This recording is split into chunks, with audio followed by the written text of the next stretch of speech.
우리 하나님 말씀을 보도록 하겠습니다. 하나님 말씀은 사도행전 14장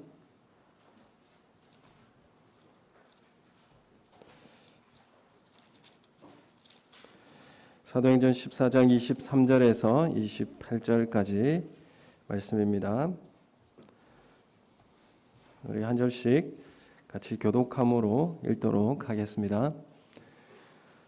사도행전 14장 23절에서 28절 말씀까지 우리 한 절씩 교독하도록 하겠습니다. 각 교회에서 장로들을 택하여 금식 기도하며 그들이 믿는 주께 그들을 위탁하고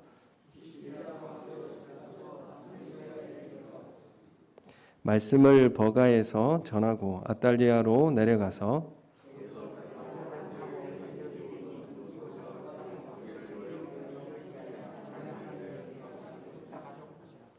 그들이 이르러 교회를 모아 하나님이 함께 행하신 모든 일과 이방인들에게 믿음의 문을 여신 것을 보고하고 제자들과 함께 오래 있으니라. 아멘. 우리 앞뒤 좌우에 계신 분하고 함께 인사하겠습니다. 사랑합니다. 축복합니다. 감사합니다. 우리 가정에서도 예배 드리시는 분 하나님의 은혜와 축복으로 서로 축복하는 시간 갖고 예배 드리면 좋겠습니다.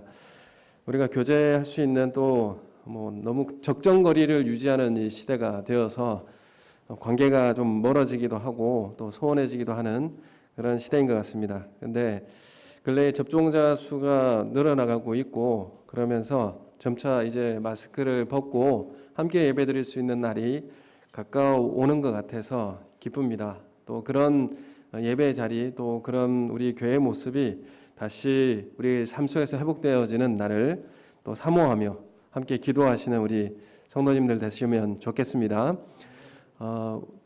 여러분은 정말 하나님이 살아계심을 믿으시지요? 그리고 하나님께서 여전히 우리 삶 속에 개입하시고 역사하고 계시다는 사실도 믿으십니까?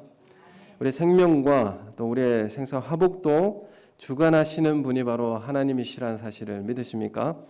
여러분, 우리가 신뢰하는 믿음이라고 하는 것은 하나님 앞에 우리 모든 걸 하나님 앞에 맡겨드리는 의미가 있습니다.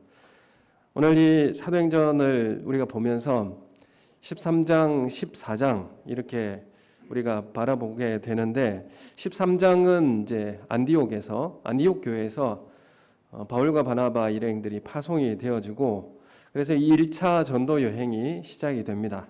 그리고 오늘 이제 14장 마지막 절까지 읽었는데 1차 전도 여행의 마지막 그 마무리 단계를 우리는 바라보게 되는 것이죠. 이 기간이 정확하지는 않지만 2년 가까운 시간을 1차 전도 여행을 하게 됩니다.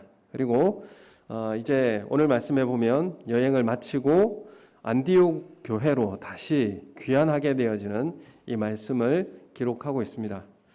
우리가 이 여정을 한번 돌이켜 보면 정말 하나님께서 이 여정은 하나님께서 가라고 성령으로 말씀하셨습니다. 이 말씀에 순종한 길이었는데 이 길이 하나님께서 가라고 하신 그 길이었지만 순탄한 길은 아니었다라는 것을 우리가 잘 알게 됩니다. 우리가 수리아 안디옥에서 출발해서 어디를 가냐면 배를 타고 구브로섬에 들어갔고요. 거기서 복음을 전하고 섬을 가로질러 남서쪽으로 행하여서 그 섬의 수도인 바보항에 이르게 됩니다. 지도를 한번 띄워주시면 더 보기가 좋을 것 같습니다. 그래서 이 화면에는 옆에 보이네요. 그 안디옥이라고 하는 우측에 안디옥이라고 하는 곳에서 바다 쪽에 있는 구브로 섬으로 이렇게 처음 출발하게 됩니다. 그리고 바보항 남서쪽에 있는 바보항으로 가서 복음을 전할 때에 복음을 총독에게 전했는데 마술사 엘루마가 나타나서 방해를 합니다. 그러자 사도 바울이 그 엘루마에게 그 악함을 지적하자 눈이 보이지 않게 되었습니다. 이것을 보고 총독이 예수 그리스도를 믿게 되는 역사가 일어납니다. 그리고 그 바보항에서 버가로 이제 내륙으로 들어가게 됩니다. 터키 지역에 있는 지금 버가로 들어가게 되는데 이 버가에서 바울은 알 수 없는 질병에 걸리게 되고 그리고 거기에서 전도 여행의 수행자였던 마가마저 집으로 그냥 돌아가 버리는 이탈하는 사건이 일어납니다. 그래서 이 버가에서는 오래 머무를 수가 없어서 비시디아 안디옥으로 가려고 합니다. 위쪽으로 쭉 올라가는 안디옥으로 다시 올라가게 되는데 그 사이에는 큰 산맥이 있었습니다. 그래서 1200m의 고산 지대이고 산맥이 있어서 넘어가기에 참 험난한 길이었습니다. 그래서 지형도 험준하고 또 강도가 출몰하는 그런 곳이었기 때문에 그곳을 넘어간다고 하는 것은 목숨을 걸고 넘어가야 하는 그런 고생을 각오하지 않고는 갈 수 없는 곳이 바로 그 위에 있는 비시디아 안디옥 지역이었습니다. 그래서 가장 힘든 때, 가장 도움이 필요할 때 마가로 인해서 사실 바울은 서운했고 또 마음에 두고두고 상처가 되었습니다. 그래서 이 안디옥에 도착했고 복음을 전하게 되었는데 무거운 몸을 이끌고 병석에서 그런 힘든 여정을 거쳐서 비시디아 안디옥에 도착하였고 복음을 또 전하게 되었습니다. 근데 거기에는 또 유대인들의 핍박을 받아서 그 비시디아 안디옥에서 쫓겨나 100km를 넘는 지역을 이동하게 되는데 그곳이 바로 이고니온입니다. 이고니온에 가게 되고 거기서도 복음을 전하지만 유대인들이 난동을 부리고 핍박을 통하여서 다시 어디로 쫓겨가게 되냐면 루스드라 지역으로 가게 됩니다. 루스드라 지역에서는 우리가 잘 알고 있는 나면서부터 걷지 못한 사람을 일으켜 세운 그런 역사를 경험하게 되었고요. 그래서 많은 사람들이 예수 그리스도의 제자로 부름을 받게 됩니다. 그리고 거기서 루스드라에서 영적 제자 아들인 디모데를 만나게 되는 것이죠. 그래서 이 버가에서는 마가를 잃고 또 루스드라에서는 디모데를 얻는 그런 일들도 일어났고 목숨을 걸고 산맥을 넘고 걸어야 했던 오랜 긴 길을 걸어야 했던 이 사도 바울의 전도 여정을 우리가 보게 되는 것입니다. 그리고 루스드라에서 이러한 놀라운 역사가 일어났는데 이 소문을 듣고 이 150km 넘는 그 지역에 있었던 안디옥, 비시디아 안디옥에서 이 소식을 듣고 유대인들이 몰려옵니다. 이고니온에서 함께 합세해서 몰려와가지고 루스드라의 사람들을 충동해서 바울을 돌로 치게 되는 것이죠. 이제 죽기를 바라면서 돌로 치게 된 것입니다. 그래서 죽은 줄로 알고 바울을 성 밖으로 내다 버렸습니다. 근데 하나님께서 바울을 다시 일으켜 세워 주셨고 바울은 이 복음을 사실 전하다가 여러 번 죽을 고비를 많이 넘기게 됩니다. 질병의 고통, 그리고 목숨의 위협, 그리고 적들의 원수들의 핍박들 이런 것들을 계속 경험하게 되는 가운데 이 전도 여행을 계속하게 됩니다. 그리고 죽었는 줄 알고 내다 버렸는데 다시 일어나서 어디로 가게 되냐면 루스드라 성으로 다시 들어가 복음을 전하고 그리고 어디로 가게 되냐면 마지막 이제 전도 여행이 있는 더베로 가게 됩니다. 더베로 가서 복음을 전하고 사실 더베까지 왔으면 안디옥으로 다시 돌아가려면 어디가 제일 빠르겠습니까? 더베에서 우측으로 있는 다소로 가면 되죠. 다소로 가면 다소가 어디입니까? 바울의 고향이죠. 이 다소로 가서 바로 안디옥으로 가면 사실 편하게 귀환할 수 있는 그런 여행입니다. 그런데 바울이 다시 어디로 가게 됩니까? 다시 더베로 갔다가 이고니온, 안디옥을 거쳐서 버가로 가게 되죠. 그래서 그들이 핍박했고 돌로 쳐서 죽이려고 했던 그 사람들이 여전히 있는 그곳에 다시 돌아가게 되는 것입니다. 사실 바울은 이 전도 여행의 고단하고 힘든 여정이라 빨리 복귀하고 싶은 마음이 많았을 것입니다. 그렇지만 다시 왔던 길을 바울은 돌아갑니다. 그리고 나를 고통스럽게 하고 또 믿었던 사람들이 돌변하여 죽이려고 돌을 던지는 그런 외면과 마음의 비수를 꽂았던 그런 사람들이 남아있는 그곳으로 다시 돌아가는 이 바울의 모습을 우리가 보게 됩니다. 그 얼마나 하나님의 말씀에 대해서 순종하고 자신의 모든 것을 내어주고 있는지를 우리는 보게 되는 것이죠. 그래서 이 루스드라와 이고니온과 안디옥을 거쳐서 다시 또 높은 산맥을 넘어서 어디로 갑니까? 버가로 갑니다.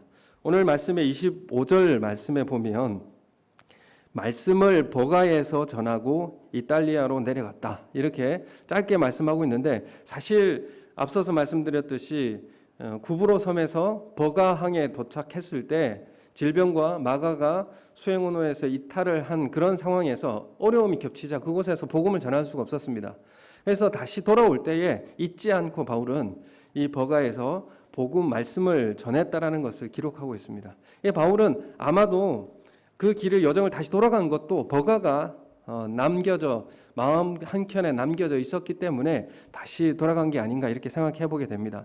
그리고 그 지역을 위해서 쓴 서신이 뭐냐면 갈라디아서입니다. 갈라디아서가 이쪽 지역 밤빌리아 이쪽 지역을 위하여서 쓴 교회를 위해서 쓴 서신이 되는 것이죠. 그래서 이 버가의 말씀을 전하고 다시 이탈리아를 통하여서 배를 타고 안디옥으로 귀환하는 이 1차 전도 여행의 이런 여행을 우리가 보게 되는 것입니다. 그래서 26절, 27절 말씀 우리 함께 읽어 보겠습니다. 26절, 27절 같이 읽겠습니다. 시작. 거기서 배 타고 안디옥에 이르니 이곳은 두 사도가 이룬 그 일을 위하여 전에 하나님의 은혜에 부탁하던 곳이라. 그들이 이르러 교회를 모아 하나님이 함께 행하신 모든 일과 이방인들에게 믿음의 문을 여신 것을 보고하고. 아멘. 여기 보면 안디옥에 다시 배를 타고 돌아갔고요. 그래서 그곳은 어떤 곳이냐? 이 안디옥 교회는 어떤 교회냐 하면 두 사도가 이룬 그 일을 위하여 전에 하나님의 은혜에 부탁하던 곳이었다. 이렇게 소개를 하고 있습니다. 여기 보면 두 사도라고 하면 바나바와 바울이죠. 이런 긴 이제 전도 여행을 이루도록 그 일을 위하여 전에 하나님의 은혜에 부탁했던 곳이다. 이렇게 하나님의 은혜에 부탁할 수 있었던 교회였다. 이렇게 교회를 소개하고 있습니다. 그래서 이 두 사도를 파송했던 선교사로 파송했던 이 교회는 어떤 모습을 가지고 있었느냐 하면 하나님의 은혜에 부탁하는 그런 교회였다. 이렇게 읽을 수가 있는 것입니다. 이 말은 어떤 의미냐 하면 바울의 전도 여행이 하나님의 은혜로만 이루어 갈 수 있도록 그것을 전적으로 맡겼다라는 의미가 담겨 있습니다. 그래서 하나님의 뜻에 하나님의 인도하심에 전적으로 맡겨드렸다 그런 의미가 담겨 있습니다. 그래서 하나님의 은혜가 이끌어가도록 맡겼던 교회가 바로 안디옥 교회였다 이렇게 이야기할 수 있습니다. 여러분 우리가 우리 자신을 하나님의 은혜에 맡겼다. 내가 갈 길을 하나님의 은혜에 맡겼다 이런 것이죠. 그리고 우리 교회가 가야 할 길을 하나님의 은혜에 기꺼이 맡겨드렸다. 이런 이제 의미가 담겨 있는 것이죠. 왜 안디옥 교회가 두 사도를 파송하는데 어려움이 없겠습니까? 재정도 필요할 것이고요. 무엇보다도 중요한 두 일꾼을 그것도 기둥처럼 섬기는 그 사역자를 파송해야 되는 일을 결정해야 되지 않겠습니까? 그리고 전혀 도전해 보지 못한 일이었습니다. 안디옥 교회는 사실 이때 생겨진 지 1년 정도밖에 되어 있지 않은 그런 어떤 면으로 개척교회와 같은 그런 상황이었는데 이 두 사도를 보낼 이 일에 대해서 엄두를 못 내고 있었습니다. 그렇지만 하나님께서 말씀하시니까 기꺼이 하나님의 은혜에 부탁했다, 맡겨드렸다 이런 의미가 있는 것이죠. 우리가 우리의 모습도 정말 신뢰하는 모습이 어떤 것인가? 내 삶을 하나님 앞에 하나님의 은혜에 내 삶을 맡겨드리는 그런 삶이 전적인 신뢰의 삶을 살게 되는 것입니다. 27절에 이 말씀에 보면 하나님께서 안디옥 교회에 명령하시면 그들이 돈도 없고 전혀 도전해보지 못했던 일이지만 바울과 바나바와 같은 기둥 같은 리더를 보내라고 하나님 말씀하시면 그 하나님의 뜻에 신뢰하며 맡길 수 있었던 교회가 바로 안디옥 교회였습니다. 여러분 이런 하나님께 맡길 수 있는 교회를 통하여서 하나님은 하나님의 일을 이루어 가시는 것을 우리가 보게 되는 것입니다. 여러분 우리가 돈이 없어서 못합니다. 아니면 우리 일꾼이 없어서 못합니다. 이런 것보다는 염려 안에서 하나님 앞에 기도하고 말씀에 전적으로 맡겨 의탁하는 그런 교회가 되시기를 소원합니다. 여러분 우리 개인도 마찬가지입니다. 하나님께서 나의 삶 속에 말씀하실 때에 나는 능력이 없습니다. 나는 할 수가 없습니다. 그렇지만 하나님의 말씀에 순종하여 그물을 내리겠습니다. 여러분, 이것이 전적으로 하나님을 의지하는 그런 믿음이지 않겠습니까? 이런 믿음을 소유하시는 우리 성도님들 되시길 소원합니다. 여러분, 1차 전도 여행은 성령의 인도함을 받고 출발한 전도 여행이었습니다. 그것은 성령 하나님께서 분명한 말씀으로 출발하라 이렇게 말씀하셨던 그 길이었습니다. 그런데 그 길이 순탄치 않았다라는 사실을 우리가 잘 알고 있습니다. 하나님께서 선택하셨고 길을 걸어가라고 하나님께서 예배에서 인도하셨는데 그 길이 내 마음에 들지 않은 내용들이 너무 많이 있습니다. 사실 그 순탄치 않고 건강의 문제의 어려움도 있었고 또 사람과의 갈등 문제도 있었고 어려운 환경에 직면해야 되는, 거기에다가 목숨마저 위태로워지는, 죽음을 위협을 견뎌야 하는 그런 길을 걸어야만 했습니다. 여러분, 우리도 마찬가지입니다. 우리도 우리 직분의 부름을 받은 그 자리가 그것이 우리가 바라는 만큼 그렇게 순탄치 않은 길이라는 사실을 우리는 알고 있어야 합니다. 이렇게 하신 이유가 뭐라고 말씀드렸습니까? 저번 주에 이렇게 말씀드렸는데, 이런 길을 걷도록 하나님께서 우리에게 인도하시는 이유는 내 건강 의지하지 않고 하나님의 은혜에 의탁하게 하기 위해서입니다. 내 지식 믿고 가지 않고 하나님의 지혜에 의지하게 하기 위해서 이렇게 가게 하십니다. 그리고 내 결정과 내 결심으로 가지 않고 하나님의 말씀에 의지하게 하기 위해서 이렇게 가게 하시는 것입니다. 얼마나 나의 의지와 결단이 힘이 있어서 갈 수 있는 길도 아니라는 사실을 우리에게 말씀하고 있습니다. 오직 하나님의 은혜에 맡기지 않으면 걸어갈 수 없는 길이라는 사실을 우리에게 말씀합니다. 여러분, 오직 하나님 주님의 은혜가 아니면 이 길을 걸어갈 수 없습니다. 이 고백을 하시는 우리 성도님들 되시기를 소원합니다. 내 힘과 내 능력으로도 갈 수 없는 길입니다. 그리고 나의 지식과 우리의 어떤 물질적 재력으로도 할 수 없는 일이라는 사실입니다. 이런 우리 교회가 하는 일, 또 우리가 하나님께서 우리 교회에 말씀하시는 일을 오직 하나님의 은혜에 맡길 수 있는, 하나님의 다스리도록 우리의 삶을 온전히 내어드릴 수 있는 우리 성도님들과 우리 교회가 되시기를 예수님의 이름으로 축원합니다. 여러분, 우리가 내 자신을 믿는 어떤 근거도 남겨두지 않고 하나님을 신뢰하게 하시는 이 길, 이 인생의 여정을 걸어가시는 우리 성도님들 되시기를 소원합니다. 바울을 이렇게 인도하신 이유는 예수 그리스도의 능력만으로 일하게 하기 위해서입니다. 예수 그리스도께서 공급하여 주시는 능력으로만 걸어가겠습니다. 이 고백을 하고 갔기 때문에 이 1차 전도 여행이 마무리될 수가 있었던 것입니다. 그리고 쉬운 길을 선택할 수 있었습니다. 버가에 가서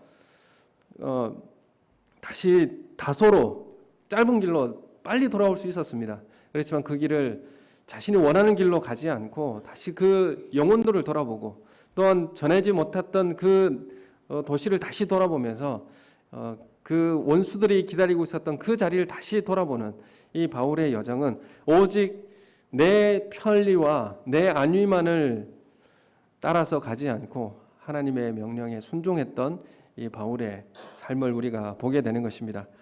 26절, 27절에 보면 바울과 바나바 일행이 이 수리아의 안디옥으로 돌아와서 선교 보고를 하였습니다. 선교 보고를 그냥 한 번만 하고 끝난 게 아니라 계속 다니면서 교회들을 모여서 함께 이렇게 이제 선교 보고를 했던 내용들을 우리가 보게 됩니다. 얼마나 이 바울의 이 선교 보고를 들으면서 감사하고 교인들이 얼마나 그 은혜를 함께 누렸을지 우리가 상상이 가게 됩니다. 저번 주에 선교주의 영상을 보게 되었지만 그 자리에 그 은혜가 함께 전달되는 것 같은 그런 은혜가 우리 가운데 저한테 있었습니다. 그래서 그 카톡으로 함께 이제 주고받던 그 대화에서도 어떤 글을 쓰시고 그냥 지우시더라고요. 그래서 너무 감정에 복받쳐서 도와주시는 분들이 많고 그 지역에서도 도와주시는 분이 너무 많아서 생각하니까 적다 보니까 너무 생각해서 울컥해서 그랬다면서 이런 이제 은혜의 말씀도 전해주었습니다. 우리가 내가 생각하는 일을 내가 결정해서 내 힘대로 하는 것은 이런 은혜를 경험하지 못합니다. 우리가 하나님의 말씀에 순종했을 때에 우리는 그 은혜를 경험하는, 그리고 하나님이 살아계신다는 사실을 경험하는 그 은혜가 우리 가운데 있게 되는 것입니다. 오늘 26절에 보면 안디옥 교회를 소개합니다. 두 사도가 이룬 이 일을 위하여 전에 하나님의 은혜에 부탁했던 곳이었다.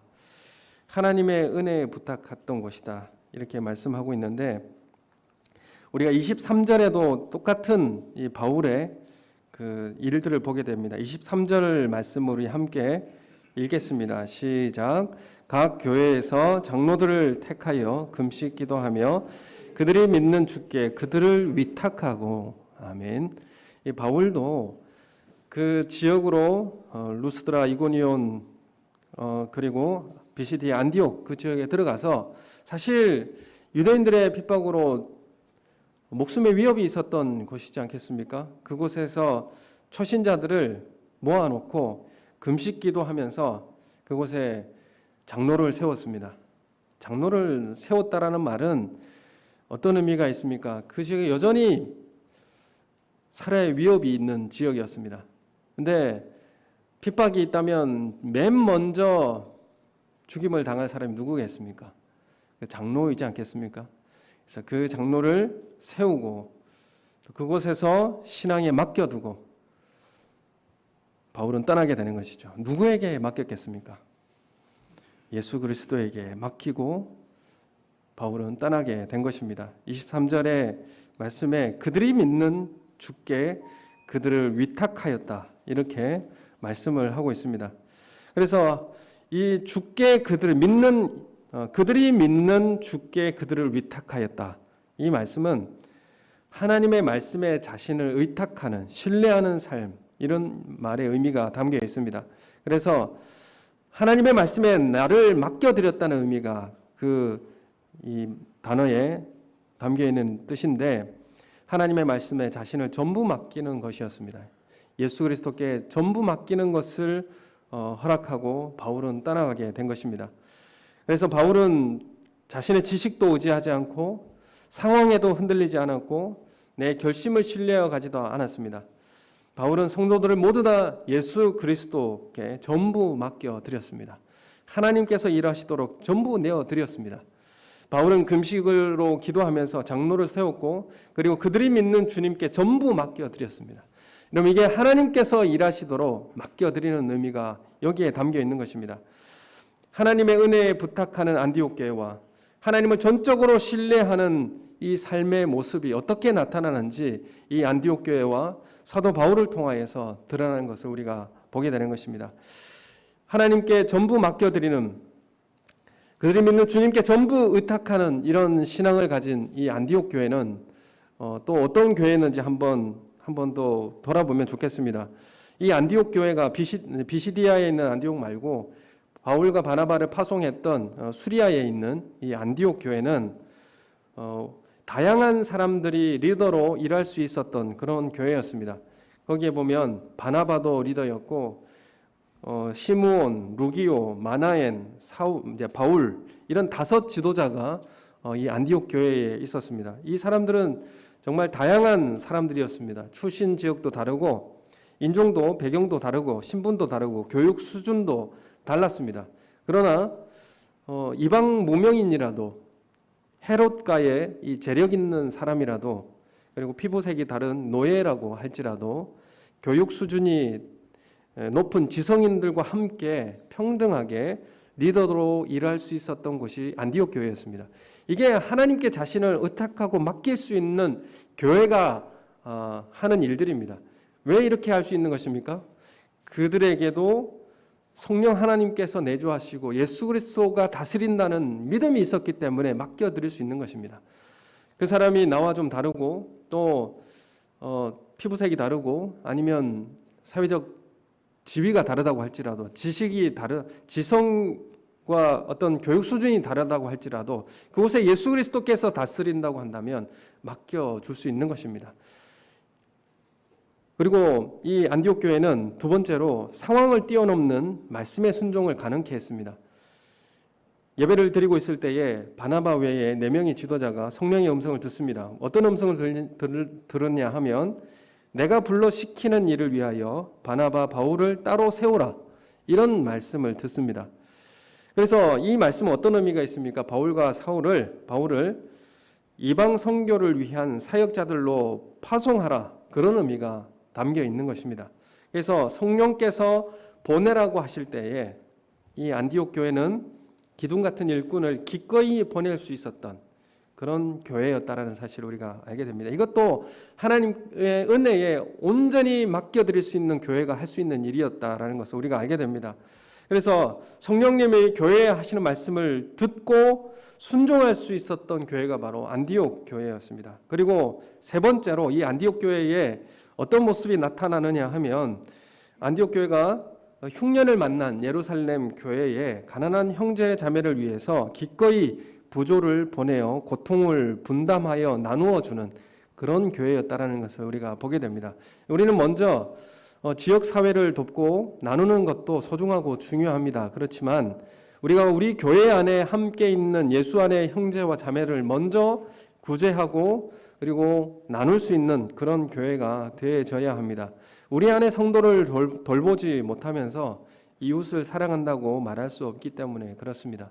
그래서 이 세 가지의 그 교회의 모습들이 하나님을 전적으로 신뢰하고 의탁하는 교회에 나타나는 모습들이었다라는 것을 우리가 알게 됩니다. 안디옥 교회가 왜 이렇게 할 수 있었는가? 바울이 왜 선교지마다 하나님 앞에 이렇게 의탁할 수 있었는가? 그것은 주님께 맡길 때에 주님이 역사하신다는 사실을 깨달았기 때문에 그렇습니다. 여러분, 내가 꼭 붙잡고 있었기 때문에 하나님께서 일하지 않으셨을 수 있습니다. 내가 하나님 앞에 맡겨드릴 때 그때 하나님께서 역사하실 줄로 믿습니다. 여러분, 바울도 안디옥 교회도 실체이신 그리고 실제로 존재하고 계신 그 자체이신 하나님을 믿었기 때문에 모든 것을 맡겨드릴 수가 있었습니다. 하나님의 말씀에 가감하지 않고 순종할 수가 있었습니다. 이 믿음이 우리 가운데 있기를 예수님의 이름으로 소원합니다. 시편 91편 말씀은 대표적으로 신뢰시로 이렇게 하나님을 신뢰하는 시로 고백하고 있습니다. 거기에 보면 하나님을 어떻게 고백하는가 1인칭 시점으로 고백하고 있습니다. 나의 피난처입니다. 하나님은 나의 피난처입니다. 하나님은 나의 요새입니다. 하나님은 내가 의뢰하는 하나님입니다. 이렇게 신뢰하며 고백하고 있습니다. 여러분, 우리에게 하나님을 정말 신뢰하면서 이렇게 고백할 수 있는 이 고백이 우리 가운데도 있기를 소원합니다. 나의 하나님이십니다. 내가 의뢰하는 하나님입니다. 이런 고백을 하나님 앞에 드릴 수 있는 우리 성도님들 되시기를 소원합니다. 전적으로 하나님을 신뢰할 때 하나님께서 뭐라고 응답해 주시느냐 하면 91편 말편에 보면 뒤편에 보면 이렇게 말씀하고 있습니다. 나를 사랑한즉 내가 그를 건지리라. 내 이름을 안즉 내가 그를 높여주리라. 환난 당할 때에 내가 그와 함께하여 그를 건지고 그를 영화롭게 해주리라. 그를 장수하게 함으로 만족하게 하며 나의 구원을 그에게 보여주리라. 아멘. 여러분, 내가 하나님을 의뢰하고 하나님 앞에 맡겨드릴 때에 하나님 모든 축복을 주시지만 복을 주시지만 그 중에서 나에게 가장 만족한 것을 주시고 또한 하나님 나를 구원하시는 것을 보여주겠다 이렇게 말씀하고 있습니다. 하나님 나를 어떻게 구원하시고 인도하시는지를 보여주겠다 이렇게 약속하고 계십니다. 여러분, 우리가 하나님 앞에 전적으로 의뢰하고 맡겨드릴 때에 하나님께서 우리를 구원하시고 인도하심을 보여주시겠다고 하는 이 약속의 말씀을 붙잡고 주님 앞에 서게 되는 귀한 은혜가 우리 가운데 있기를 원합니다. 여러분, 예수님 지금도 살아계시고 내 삶에 역사하고 계십니다. 여러분, 저는 제가 잘못하면 바로 하나님께서 지적하시고 저에게 말씀해 주세요. 제가 어떻게 하나님 앞에 떠날 수가 없는 마음에 어떤 면으로는 두려운 마음도 있지만 하나님께서 나의 삶을 지도하시고 인도하신다는 사실은 저는 외면하지 않을 수가 없습니다. 우리는 하나님 얼굴을 피할 수가 없습니다. 우리가 하나님께 맡기면 하나님께서 일하십니다. 우리가 하나님께 맡기지 않았기 때문에 하나님의 구원의 역사를 우리가 보지 못하는 건 아닙니까? 우리가 하나님 앞에 내 삶의 문제를 내어드리고 맡겨드리지 못했기 때문에 하나님이 일하시는 것을 경험하지 못한 것은 아닙니까? 여러분, 우리가 요즘에 이 지역의 재개발이 이 지역 전부가 재개발에 지금 떠들썩합니다. 그래서 저도 우리 교회가 이제 건축을 해야 되기 때문에 걱정이 되기도 하고, 또 조금만 돈으로 될 수 있는 문제도 아니기 때문에 또 어쩌면 또 손해도 볼 수 있는 그런 일들이 있어서 걱정이 많이 되었습니다. 그래서 그 건축을 먼저 이루신 우리 교단 내의 목사님께 이렇게 질문을 드렸어요. 목사님, 어떻게 해야 될지 도대체가 힘들고 걱정이 됩니다. 어떻게 해야 됩니까? 그랬더니 그 목사님이, 참 그 목사님도 교회 재건축하면서 힘들고 정말 어려웠던 것을 제가 알고 있습니다. 그런데 그 목사님이 이렇게 저에게 말씀하시더라고요. 목사님, 걱정하지 마십시오. 그거 다 하나님이 다 하십니다. 이렇게 말씀하시니까 저에게 참 위로가 되더라고요. 그리고 내가 왜 그걸 내가 다 짊어지고 내가 하려고 그렇게 마음에 쌓아두어 봐야 내가 할 수 있는 문제도 아니고, 하나님이 하시라고 하면 순종하고 성실하게 감당하면 되는데 왜 내가 그걸 내 힘으로, 내가 내 생각으로 하려고 했는지 그 문제를 다시 내려놓게 되었습니다. 그것을 경험해 보신 그 목사님이 다 하나님이 하십니다. 왜 목사님 그렇게 걱정하고 그렇게 하십니까? 여러분, 하나님께 맡기시는 은혜가 있기를 원합니다. 질병도 하나님께 맡기시고, 자녀의 문제도 하나님께 맡기시고, 인간관계의 문제도 하나님께 맡기시고, 그러면 하나님께서 일하실 줄로 믿습니다. 그러면 하나님께서 우리 가운데 구원의 역사를 이루어 가실 줄로 믿습니다. 여러분, 헬라어로 진리라는 이 단어의 의미, 헬라어로 이 진리라는 이 단어는 알레세이아라는 단어입니다. 근데 이 진리라는 이 단어는 실체라는 의미를 가지고 있습니다. 그러니까 실체라고 하는 것은 우리가 생각하는 그 진리의 본질이라는 그런 의미가 있는데, 우리가 잘 알고 있는 이 히브리서 11장 1절의 말씀은 믿음은 바라는 것들의 실상이다, 이렇게 말씀하고 있습니다. 우리가 믿음이라고 할 때 신뢰라고 하는 것이 보이지 않는 것처럼 그렇게 느껴지지만, 믿음은 바라는 것들의 실체라, 이렇게 말씀하고 있습니다. 그래서 이 실상이라고 하는 이 단어에도 실체라는 의미가 담겨 있습니다. 우리가 또 잘 알고 있는 히브리서 1장 3절에 예수 그리스도에 대해서 말씀할 때에 그는 하나님의 영광의 광채요 그 본체의 형상이다, 이렇게 말씀하고 있어요. 삼위일체 하나님은 보이지 않지 않아요. 그러나 예수님은 그 삼위 하나님으로 계시는 한 실체라는 의미로 사용된 용어가 본체의 형상이다, 이렇게 기록하고 있습니다. 우리가 예수님이 보이지 않으시지만 실체라, 이렇게 말씀하고 있어요. 삼위일체로 존재하는 이 한 본질의 실체라는 의미로 우리에게 말씀하고 있습니다. 여러분, 진리는 허상이 아니라 실체요, 진정한 실체는 바로 하나님이라는 뜻입니다. 여러분, 그리고 신자는 믿음으로 그 실체를 바라보게 되어 있습니다. 우리가 믿음의 눈으로 바라볼 때에 하나님이 보이게 돼요. 그리고 그 실체이신 하나님을 바라보며 걸어가게 되는 것입니다. 여러분, 바울의 이 전도 여행을 하나님이 살아계시고 역사하시다는 이 사실을 믿지 않고 걸어갈 수 없는 길입니다. 여러분, 우리의 믿음의 길도 마찬가지입니다. 하나님이 살아계시고 내 삶에 실체하시고 역사하고 계시다는 사실을 믿지 않고는 걸어갈 수 없는 길이라는 것이죠. 여러분, 그래서 우리가 믿음으로 보는 분은 우리에게 눈으로 보이지 않지만 유일한 실체이자 진리이신 하나님을 바라보는 것입니다. 여러분, 눈으로 볼 수 없지만 믿음의 눈으로 바라볼 때에 실체하신 분 하나님을 의식하고 믿음으로 걸어갈 때에 그 진리이신 하나님을 보게 되는 것입니다.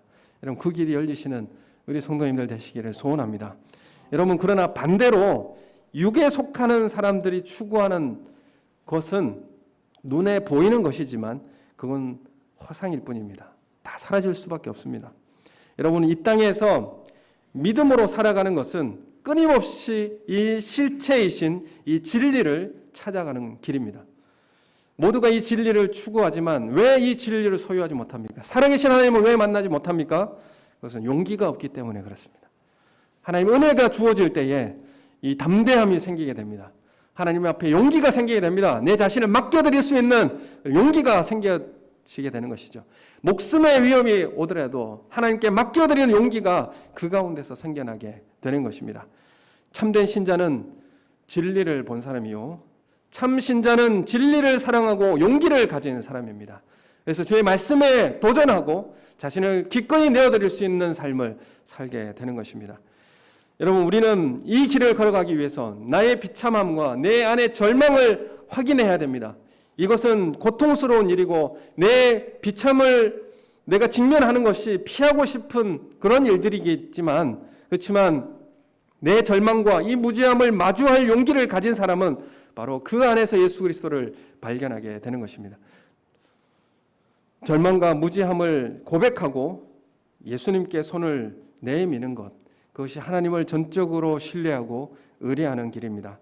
여러분, 하나님 살아계심을 믿습니까? 여러분, 자녀에 대한 문제가 있습니까? 아니면 삶의 문제가 지금 우리 가운데 드리워져 있습니까? 여러분, 다른 것에 맡기지 마시고 하나님께 맡기시고 기도하시는 은혜가 있기를 예수님의 이름으로 소원합니다. 사도 바울도 그들의 금식 기도를 하고 장로로 세우고 하나님께 그들을 위탁하였다, 이렇게 말씀하고 있습니다. 여러분도 기도하고 그 문제를 하나님 앞에 맡겨드리면 하나님께서 그 문제를 이루어내실 줄로 믿습니다. 우리가 밭 귀퉁이를 하나님께 드릴 수 있는 것도 은혜가 아니면 드릴 수가 없습니다. 그 하나님의 은혜 안에 우리의 가운데 용기가 나오는 것입니다. 이 시대에 하나님께 맡겨드리는 담대함으로 살아가시는 우리 성도님들 되시길 소원하고, 하나님의 말씀하시면 기꺼이 내어드릴 수 있는 그런 믿음의 성도들이 되시기를 예수 그리스도 이름으로 축원합니다. 우리 함께 기도하겠습니다. 하나님 아버지, 우리가 참 연약하고 하나님, 우리 마음은 잘 기울게 되어지고 다른 곳으로 달려가기가 바쁩니다. 하나님, 그러나 내가 할 수 있는 일을, 내가 하려고 하는 그 길을 내가 내려놓고 하나님을 붙잡게 하여 주시옵소서. 하나님만을 의지하게 하여 주시옵소서. 우리 다 같이 함께 한 목소리로 기도하겠습니다. 하나님 아버지, 은혜를 감사합니다. 오직 주님께 내 삶을 맡겨드리고 주님께 온전히 의뢰하는 삶을 살게 하여 주시옵소서. 하나님, 내가 하려고 했던 모든 일들, 내가 하려고 했기 때문에 하나님의 역사와 하나님의 구원을 우리가 목격할 수가 없었습니다. 하나님, 실체이신 주님을 만나고 주님께 우리의 모든 것을 맡겨드리고 하나님, 용기를 가지고 주님 앞에 나아갈 수 있는 우리의 은혜가 아버지 삶을 살 수 있도록 주장하여 주시옵소서. 우리의 경제적 문제나 자녀의 문제나 아버지 하나님 직장의 문제나 사랑관계의 모든 아픔들의 고통들이, 질병의 문제 주님 앞에 내어드리고 주님의 인도하심을 구하는 우리의 삶이 되게 하여 주시옵소서. 오직 주님께 맡겨드릴 때에 주님께서 우리의 삶을 다스리고 또한 주님의 구원을 우리 가운데 보여주실 줄로 믿습니다. 우리의 고통을 주님께서 하시고 하나님, 목숨의 위협이 우리 가운데 올지라도 아버지의 생사화복을 주관하시는 하나님께 내 삶을 온전히 맡겨드리고 나아가는 우리의 삶이 될 수 있도록 주장하여 주시옵소서. 우리의 삶에 주님께서 말씀하여 주시는 것을 깨닫게 해주시고 주님의 통치와 다스림 가운데 들어가는 우리의 삶이 될 수 있도록 주장하여 주시옵소서. 감사함을 드리옵고 예수님 이름으로 기도드립니다. 아멘.